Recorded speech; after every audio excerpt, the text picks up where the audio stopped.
Welcome back to the Indian Wisdom Podcast with your host, Dr. Raj Balkaran. More importantly, today I have a very special guest indeed, a seasoned yogini named Jen Goetchius, who is the author of a superb yoga teacher training manual available on Amazon. Here you go. There's a visual for those of you who happen to be watching on YouTube. There's a link in the podcast notes below. And the subtitle is A Guide from Asana, Pranayama to All Limbs of Yoga. And the subtitle itself bespeaks the significance of this as a resource for those of you who might be scrambling to develop a resource that is more than asana. Jen Goetchius, she runs Ashtanga Hub, which is located in sort of the greater Cleveland, Ohio area. And it just so happens that she had me out a short week ago. It feels like a lifetime ago. A week ago, and I got to speak at our YTT, a lovely, beautiful, very deep program. And so, Jen, welcome to the podcast. My pleasure. Thank you. So, tell us about this process. Tell us about putting this together, and sort of what were some of your aims, in thinking about a YGT resource. Yeah, the yoga teacher training manual really came from inspiration from working on other small pocketbooks, chanting pocketbooks, and seeing how some of my friends were quickly producing recipe books, other yoga resources, and how fast and how creative that they could be, pulling imagery, pulling in audio. And I think having going through my own yoga teacher training and seeing the gaps in anatomy, large gaps in physiology and philosophy, I thought, what if I could create my own? What if it was like a buffet and I can pick resources and craft them into a traditional book that can be used with worksheets, with frameworks? Because typically, when students are going through a yoga teacher training program, you get a 2-inch or 3-inch thick fingering binder, and it doesn't fit on your bookshelf. So thinking through, some options, that was really the inspiration of how we can bring all these ancient wisdom, these teachings, the chants, the imagery for the modern day yogi into a typical book. And, not all of them have the indices, but with all of the frameworks and labelings, it really was designed to be a guidebook or a companion book as the students were learning along the way. I think one of the important things you mentioned at the outset was gaps, and for some years now, perhaps even decades, yoga has both been taking hold in Western culture and the Western imaginary as extended exercise, as postures, as what I think of as small Y yoga, which is modern parlance yoga. We're going to yoga class means we're going to stretch and breathe and feel good. And this process of sort of the dissemination of small Y yoga has been happening in tandem, even for decades now, with a disambiguation in the West, trying to understand yoga in its roots as a path to spiritual awakening, and trying to understand postures as one of 8 limbs, at least in the Ashtanga path. And I think we're at a point, I think my public teaching began in 2010, and I was so keen on and sort of helping folks understand that yoga was much more than postures. Now, in my old age, I realized that yoga is postures in modern English. Like, we have the word hors d'oeuvre, right? I'm sure there are certain things we call hors d'oeuvres, like pigs in a blanket, that would make, certain French culinary experts, throw up in their mouth a little bit, but they're called hors d'oeuvres in English, right? Here, have some wieners, sliced wieners. These are hors d'oeuvres. But yoga is very much has been not, you could say, appropriated, or at very least it's been assimilated as kind of intriguing, relaxful postures. And I think for a lot of people that's wonderful, and maybe for some of those people that's a gateway drug to what yoga really is. And more and more and more, I mean, at this point, although a minority, the numbers of yoga are so great that minority looking for the more is a massive number of people on the planet. I know because without targeting anything yoga proper, yoga teachers show up at the Indian Wisdom School saying, "Hey, Let's learn about koshas. Let's learn about the epics. Let's learn about all of the layers of culture that the soil that the banyan of yoga is sort of drawing from. And I always find it very, very heartwarming and fascinating to have figures such as yourself who are very much interested in the more, and you're trying to bring the more into the modern world and into your modern Western circumstance. Could you tell us a little bit about that more in your context and in your studio, in your YTT? Do people come in at various levels of understanding, or what's that like introducing them to that more? Yeah, I think the opening to this book and even the opening to my heart is you are a seeker, exclamation mark. I think it's sad and fascinating at the same time, that yoga's been sexualized, bastardized, commercialized. And so when we think through or view, at least, from a Western standpoint, I'm generalizing here, not for all, that the Americans are seeing or the Westerners seeing yoga just as asana, just as postures. And once you kind of go through the layers, no pun intended here, the koshas, you do see that there is so much more, even beyond the eight limbs. And so, speaking to those gaps that I had in my own 200 and my own 300 intensive workshops, just very heavy and competitive on the yoga postures or the yoga asanas. And there's no doubt, yes, each lesson is certainly there and unpacked within a posture. There's a breathing element to it, there's an anatomical element to it. There's also a unique spiritual one, whether it's pain and pleasure. But when you're seeking, you know that asana is just the gateway drug, just to kind of get you on the mat. And then once you start going beyond that, we call them these silly postures, but they're not. The ancient texts really talked about them and feeling them, this bhavana, this experience that we can have at a subtle layer. I think that can certainly be experienced during chanting mantras. I think that can be experienced when integrating Ayurveda in your cooking and you're feeling that into your own food and your own recipes. I think that can be experienced in meditation. So when we see or view on social media or typical books or on TV that yoga equals asana, that's just simply not true. And once you start to seek and dive deeper, the layers of more just start to unpack and unfold beyond these physical layers for sure. Yeah, I like the word that you use in passing, bhavana, which is the word in my mind that comes to mind with postures because people sometimes they're intrigued or they might be even stymied by the notion that, for example, narrative stories, mythological narratives might be related to postures. And of course, more often than not, their namesakes are mythic characters or figures or moments, mythic moments. And the whole idea is that, the narrative, much like the posture, it encodes a bhavana, a mode, a mood, a mindset, an experience. And that experience, we human beings can't sort of fully separate our anamaya kosha experience from our manamaya kosha experience, right? If you spend 3 days in bed because of a physical ailment, there's no question that'll impact your pranic body. It'll impact your mental body. It'll impact you'll be lucky to be connecting with your bliss body.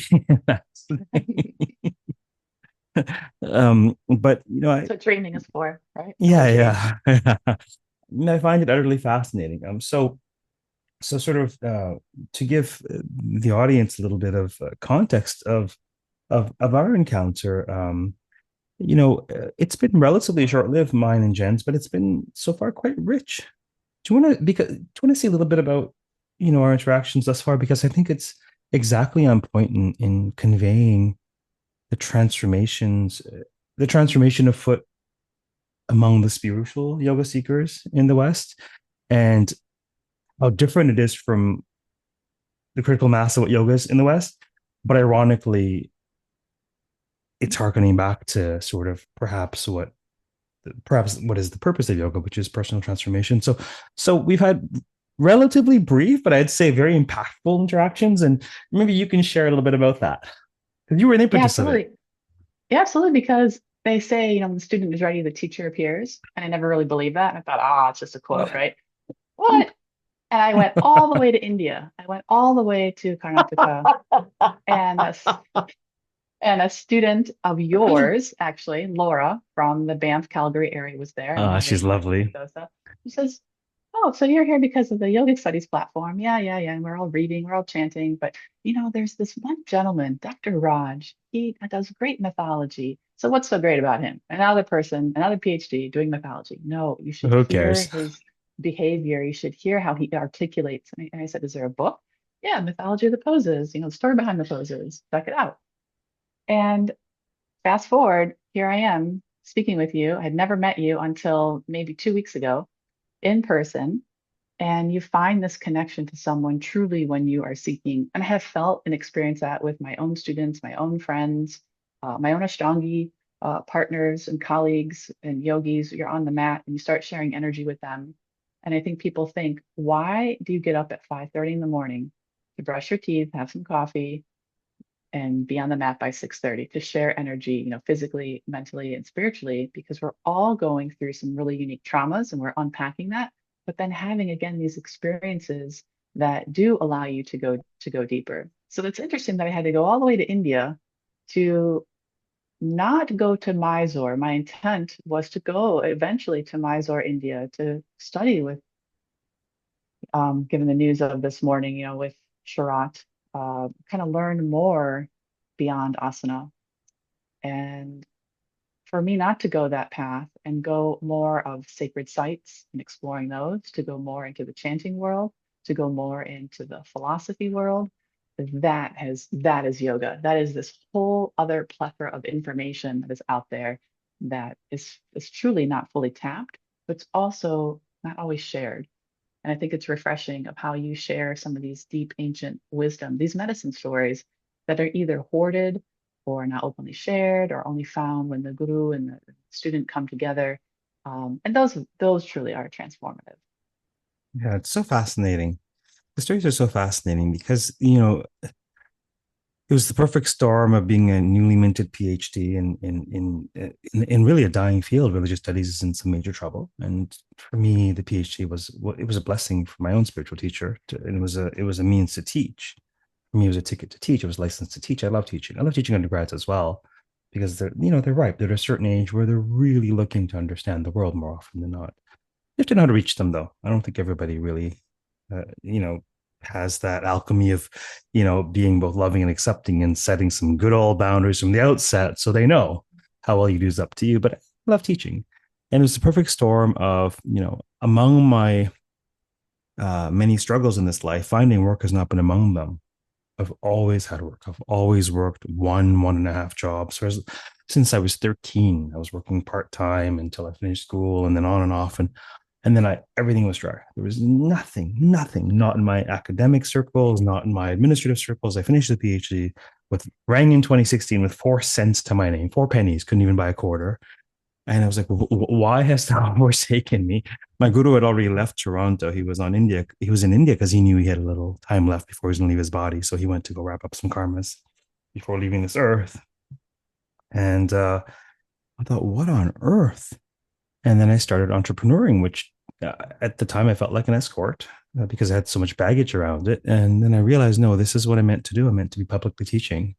I was doing continuing studies at the University of Toronto since 2010, but then branching into my own and offering what doesn't exist, giving folks a chance to learn in a certain way that's on the one hand transactional and grounded in deep training, and on the other hand, transformative and grounded in deep training. But on the other hand, it's sort of, there's no, it's prima facie transactional, though it's not really. Where it's, want to take a course, take a course.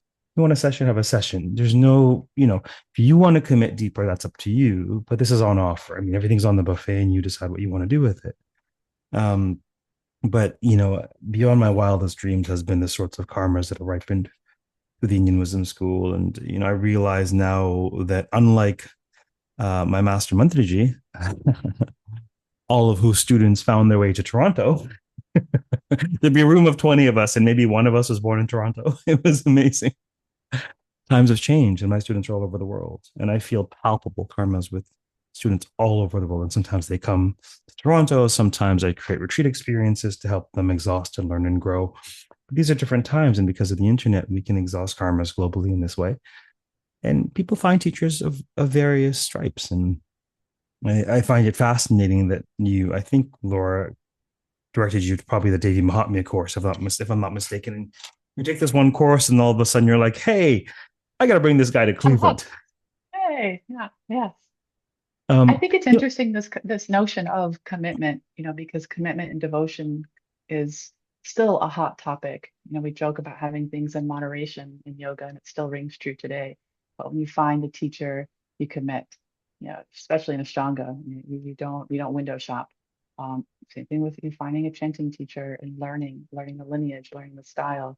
And the same thing, I think I look for qualities in students when they want to become a teacher. And many people who buy the training manual, they'll say, I don't want to be a teacher. I'm not ready. I just wanted to do this for personal development, personal transformation. And that's where I was. I did not want to teach. I was so scared in my bones to get in front of a class, and I would shake, and you listen, you feel your heartbeat. And my goal all along when I raised my hand to my teacher, she asked, "What's your why? I go, why are you here? Not going to waste everyone's time. Tell me, what's your goals? What's your ikigai? What's your purpose?"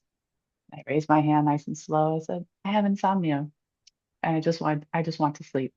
I want to learn how is it that the body can quickly go to rest and digest. How can I turn on my parasympathetic nervous system and keep it activated so they won't have fragmented sleep? Oh, you just do yoga. Well, what if I can't touch my toes? That's okay. You just bend your knees. You just do this. You do that. It becomes very structured and scriptive. And I knew that it had to be more than just ingredients of a recipe. There was something deeper there to help me rest. And I think my last flare, now that my son is 10, my daughter's 7, probably my last insomnia flare was probably about 7 years ago. And I don't mean just waking up at 4 in the morning, the Brahma Muhurta and doing our chants. I'm talking true 41, 48 hours of being wide awake and then crashing. And I'll never forget the day that I had been up 16 hours and then crashed. And man, I slept hard and that felt great. And that's when I knew like my body was attacking itself. I was not sleeping properly. And yoga was the way. I know it sounds silly, but learning how to calm my mind and using my body as a way to integrate that, paying attention to my food, my nutrition, my sleep hygiene, my behaviors, everything, really going after the physical layer, then adjusted mindset at the mental layer, which then, it just keeps deeper and deeper, getting frustrated, crying at the computer, yelling at family, and realizing these emotions keep coming up. hmm, It's not the physical, it's not the mental, it's all the stuff that's, as I say, the issues are in it's the tissues. the yeah. Well, the way I think of it is the human experience, by and large, it's lived out against the backdrop of the Manamaya Kosha, the story mind, 100%. emotions, and you know, I've been fortunate enough to have gone through a great deal in this life and have gone through a variety of experiences and transformations and insights and training. And I honestly don't think people would believe all the things that could have been experienced in one life, because if I try and write it down, it'll sound like I'm 10 people. I'm not, I assure you. And I sleep every night. Thank the gods. Um, uh, but the what I've noticed in myself and in a great many yogis, novices, and I've had the good fortune of knowing some highly advanced yogis through my sangha, through my lineage, and elsewhere, there are individuals who have relatively profound spiritual attainment, even siddhis, but they've not worked on themselves. They don't have the personal growth. So they may be great acharyas or occultists or even, given the right day, rishis, but they don't understand themselves, how to relate to other human beings, how to guide people. All of their juvenile baggage is with them because for all of their spiritual acumen, there's been some bypassing. And so Mhm. one of the great dictums of my own personal brand of spiritual teaching and experiencing is spiritual growth is not lasting without personal growth and not embodied without personal growth. And the irony is that the other way around, there are those who aren't spiritual at all. The best section of the Oprah Winfrey or Tony Robbins crowd. Personal growth will give you spiritual wisdom whether you're looking for it or not. All of a sudden, you have spiritual insights just because you've worked on yourself and you've pacified the monkey mind that is getting in the way of the light. And all of a sudden, you've got so much more light in your mind, in your life, in your purview. And I find it fascinating. But yeah, we all have stuff to And that work on. And please, and that requires work that these things, this stuff, right? These things why that are else is it down avoided? below, right? Exactly. Oh man, we've avoided and buried so much, right? But when we start to unpack it, going back to the commitment, going back to the work, I promised myself 3 years ago I would never buy another self-help book. Never. I can read all day long. If I can speed read it, I can get it on YouTube, I can put it on 2 times speed until you do the work, until you're on your mat sweating, until you're getting your mind focused on a mantra, until you are cool as a cucumber in the Practice, grocery line and practicing it. Yes, practice, sadhana, sadhana. that's when the spiritual growth I comes. I remember giving, I think it was a course at the University of Toronto. I was at the Continuing Studies School for some time. This must have been around, I don't know, 2014, 2013. I was saying, look, if self-help worked, it wouldn't be a growing industry. And people would get the help they need. Not to say it's bereft of profound insight and benefit, but when you're acting on the intellectual mind, why can humans not understand that people don't vote based on policy? They never do, they never will. Very few people operate on the level of the intellect.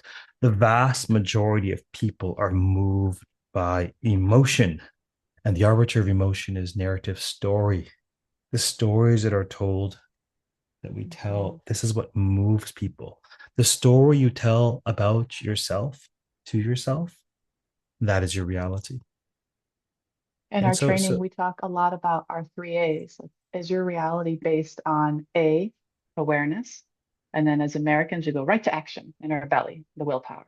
We should go back, A, awareness, then A in our heart, acceptance, then A in our belly, action. We talk about that. Oh, I'm going to go cold turkey. I'm going to think about this plan. I'm going to go do it. But you haven't accepted how hard it's going to be to stop your addiction or understand the emotions that are coming up. So when we think about our reality, I often help our students go back to awareness. How are you thinking? How are you feeling? Are you accepting it? And then taking action into the steps that you're going to do. Because often the cycles come back. We fall off the bandwagon and then we're right back where we started again. yeah, that reminds me of the story of Ganesh and Kartikeya, where Kartikeya just jumps into action, and Yes. and Ganesha takes a moment to plug into the field and see what's needed. There's two sets of questions. I always ask questions that are open ended. I don't have a particular response in mind, but two sets of questions I'd like to ask, and you can kind of pick and choose your adventure. One question is along the lines of the structure of the YTT training annual, and how might one use it, or who might it be for. And the other question is quite related, and you can answer whichever you like first. And the other is, so you ironically went to India to hear from someone else who was there that, by the way, there is a spiritual teacher dressed up as a dressed up as an entrepreneur, and he's fine doing that because there's plenty of businessmen dressed up in robes. So in the holy city of Toronto, check it out. And then you find what you consider your spiritual teacher, and that's all good and well. Um, and then you invite this guy out to Cleveland just last weekend to do some talks. What was that process like? First of all, who comes to you? Are there certain kinds of people that come to you for training? Is it varied? And what was that process like? I suspect people would be fascinated to learn about your experiences as a teacher, and that, whatever you want to share. So whichever piece of that resonates, you can kind of choose your adventure. Yeah, the training is held in Avon, which is at Cultivate Yoga. But there's a Lakewood location, and there's an Avon location. And so we just recently have finished everything at the Lakewood location. And so we often say that our anchor is Avon. It's our headquarters because it's a freestanding building. And what's unique is that our board members have transformed this business. It used to be three sisters for profit, and got transformed into a nonprofit called Cultivate Yoga, run by Evan. And so when Evan was going through his yoga teacher training, we realized how expensive a drop-in class could be. In Ohio back then, $14, $17 is average here for the Cleveland. I've seen as high as $30 for a drop-in in Texas, or even more. And that's just dedicated by, or it's indicative of the market. Um, but now every single class, every single day is free. Whether you donate $1 or $10, or you're a warrior and you donate $100 for the month, you can come unlimited. And so the community is self-sustaining, which is great. Workshops will come in, and teachers and other professionals can rent our space. 70-30 split is pretty much an industry standard. And when I had learned about this, trying to help our community, I thought this could be an avenue to help others, help us sustain. And that was also kind of the motivation of, how am I going to do this? How am I going to get all this knowledge out of my head and into a book? And who's going to come? And we're in the middle of Cleveland. We're not in Toronto. We're not in Chicago. We're not in India. Who's going to come to a yoga teacher training in the middle of nowhere by Lake Erie? And little by little, I just started getting questions and views. Of course, there was some structure from the Yoga Alliance, with the school is accredited. There's a curriculum of how many hours you have to put into your techniques and training, how many hours for anatomy, but there were still gaps. And so I had a little bit of creative freedom with the electives to bring in, if I needed to, Ayurveda or some Jyotism. So Fridays are dedicated to philosophy night. Saturdays and Sundays, we go through various lectures with, whether that be anatomy or hands-on assisting, and that continues on Saturday and Sunday. But there are weekend immersions. And it's just fascinating to see that almost 80% of the students so far have been in the healthcare field: nurses, doctors, Mm. respiratory therapists. Uh, we have a lot of addicts that are going through AA, which is amazing and incredible, and they all help each other. And mix of women and men, mature, older, young, fresh, new, like all the blood. It just feels so good to help the community. Beautiful. Quite the mix of people. That's wonderful. So when you have someone like Dr. Raj come in and lecture for them, or whatever that experience is like for them, what's your perspective, but like as running that program and participating in it, knowing those students inside out and watching what happens? What was that like for you? What was your perspective? Sort of part of the reason I asked is because I think it'll perhaps inspire others to engage in similar transformations. Mhm. Most of the lecturers that come in, the professionals, usually don't hit the floor until maybe the third month, fourth month. It takes time for us to establish trust amongst each other, understand each other's mobilities, Mm. understand each other's strengths and weaknesses, their interests. And so, yeah, there's certainly a certain level that our guard is down in those first 2 months. We're getting to know each other, right? We're dating. We haven't gotten married yet. And so when the lecturers come in, we do help the students go through some pre-reads, and they've done a little bit of practice on their chanting. But usually, in your case, and I have with others, it's been surrender. I mean, I've obviously have seen some lecturers articulate their thoughts on their level of professionalism, but knowing people that come in will set the agenda, but I let them have creative freedom. And the students certainly can ask questions, but letting the energy naturally unfold, seeing where the conversations might go, setting the stage as it ties to the philosophy or the topics that they're studying for that month. And then helping them realize, look, these aren't just stories. These aren't just folklore or kindergarten stories. Like, these are tied to the postures. These are tied to your 8 limbs, your yamas and niyamas, how you can be a good householder in the modern day times, how you can be a great healthcare worker and helping other people in your community, because the lessons don't die, right? They can embody them, and helping them realize, okay, this story may be tied to this particular posture, but now you realize if you're struggling in that posture, you don't always have to go down the anatomy route. You can go down another route to unpack the lessons in that pose, or unpack the lessons from a philosophical standpoint, so it can hit your heart and hit your brain, so you can be a better person, a better human for our community. And I think that's amazing when lecturers come in and really touch the hearts of students. That's lovely. What are some of walk us through the text, or at very least some of the constituents? What were you sure to include as part of your manual? Yeah, the manual's set up into kind of a basic overview, but it's got these great worksheets in the beginning, starting with their sadhana, and then going into helping them set up really their behavior. So there's worksheets where they can write in Monday through Sunday, and then going a little bit into their sun A's. So really the beginning part is understanding the yoga styles. And then each section, one by one, we go in the order from pranayama, Vayana, we've got some chants, anatomy, philosophy, and the mythology. All the good stuff's in the back. All the mythology and pretty much some additional worksheets, which are good.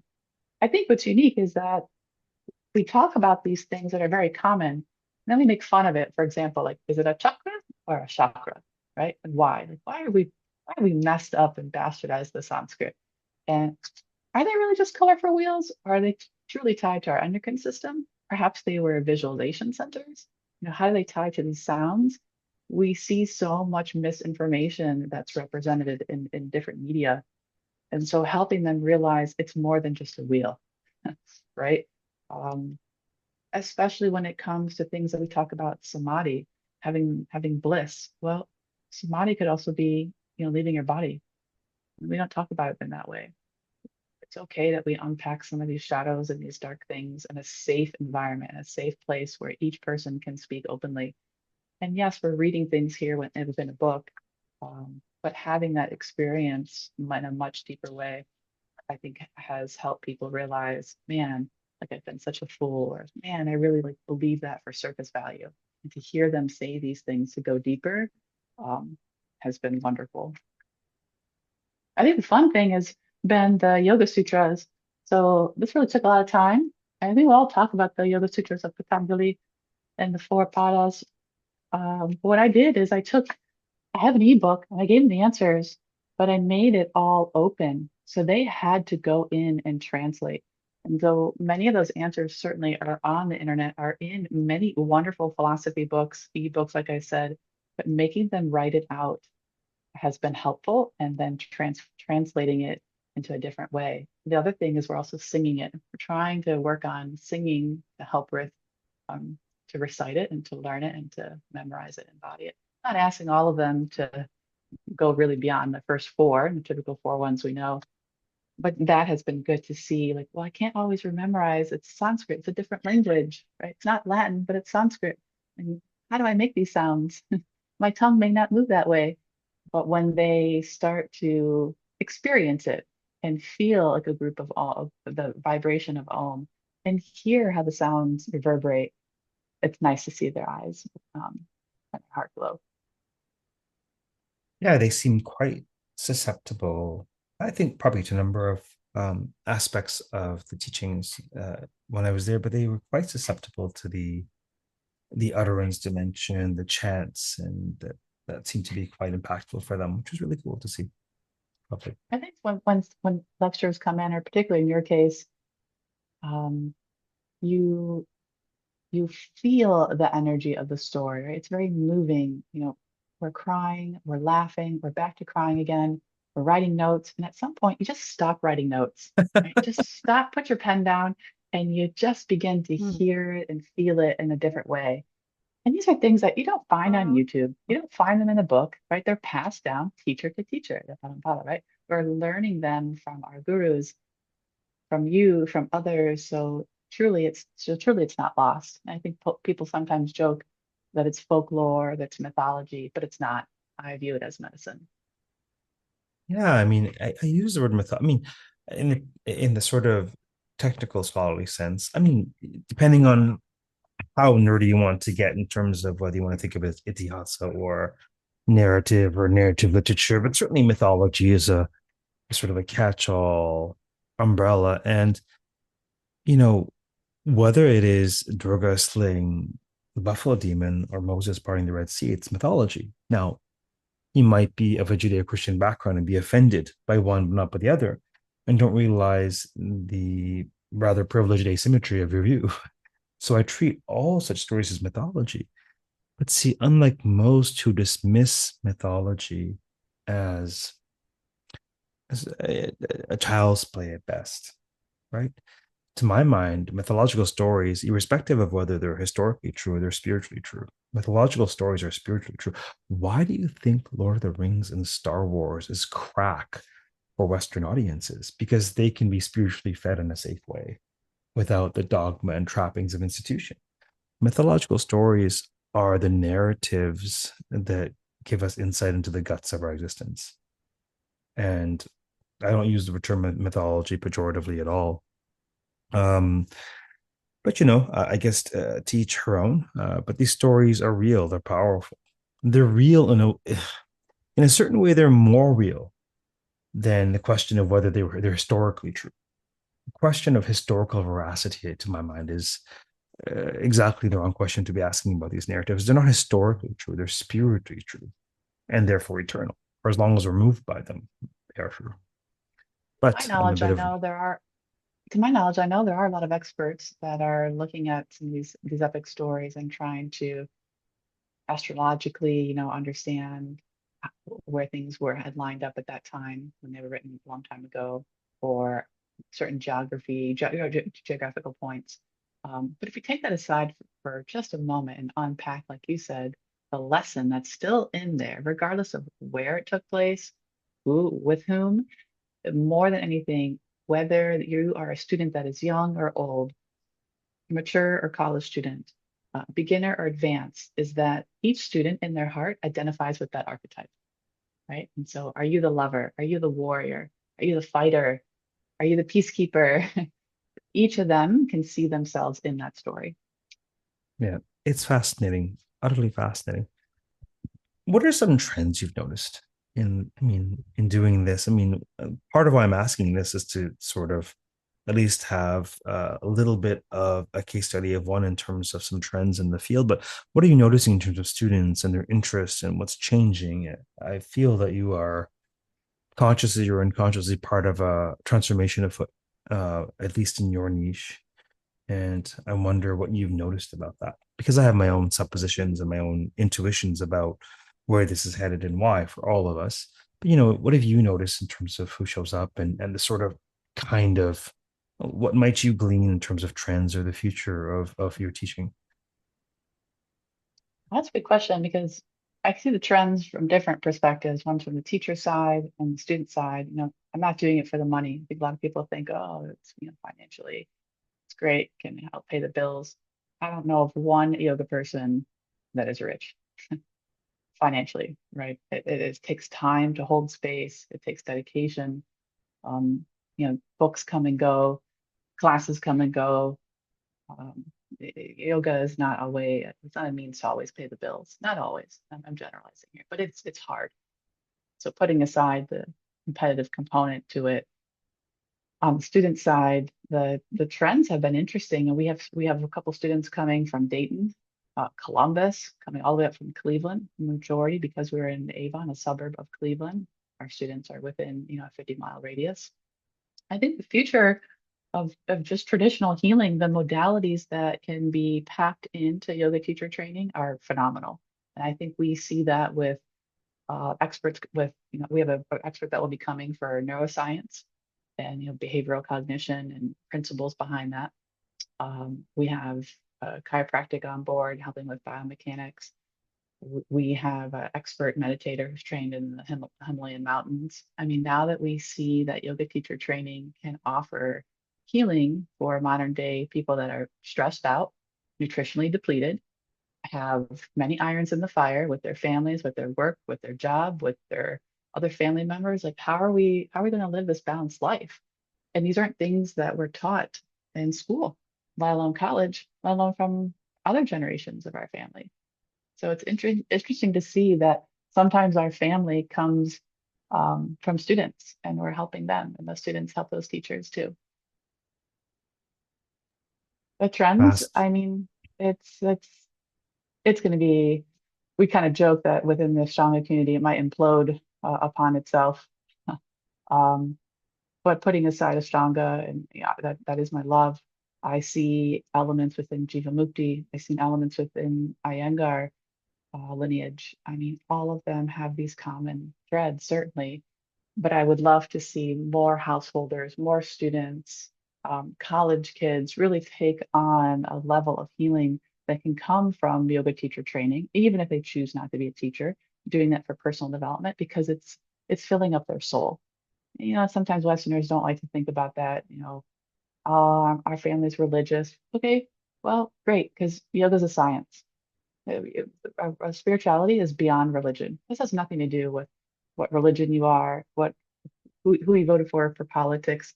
We're talking about how you can live and be a balanced human in your community. And that's where I would like to see the trends of future schools unfolding and unpacking that for their students. Beautiful. That is beautiful, and that is a lovely note to end on. But let me give you an opportunity. Is there anything else that you want to say or comment on before we close for today? Of course, the Shanga conversation's Hub, just begun, but but yeah, we're just starting. Yeah, Shanga Hub will have their 300-hour training in August of 2025. And I also create a Hanuman Chalisa book. So it's more of a pocket book that has translations in there too to help students learn along the way. And I'm always just open to having conversations about yoga. I'm sure my family says, is there anything else you talk about other than yoga? Do you just eat, sleep, and talk yoga? Yes, because we well, love it. well, considering yoga proper is related to everything, I suppose that makes sense. Great. Well, thank you very much for appearing on the podcast today. Thank you so much. My pleasure. For those listening, once again, we've been speaking with Jen Goetchius, who runs Ashtanga Hub out by the Cleveland area in a tiny town, west side of Cleveland called Avon. It shows us the site in Lakewood. We have links to her YTT and her resources, especially this YTT training manual in the podcast notes. Until next time, keep well, keep listening, and keep contemplating the future of yoga. Take care. Namaste.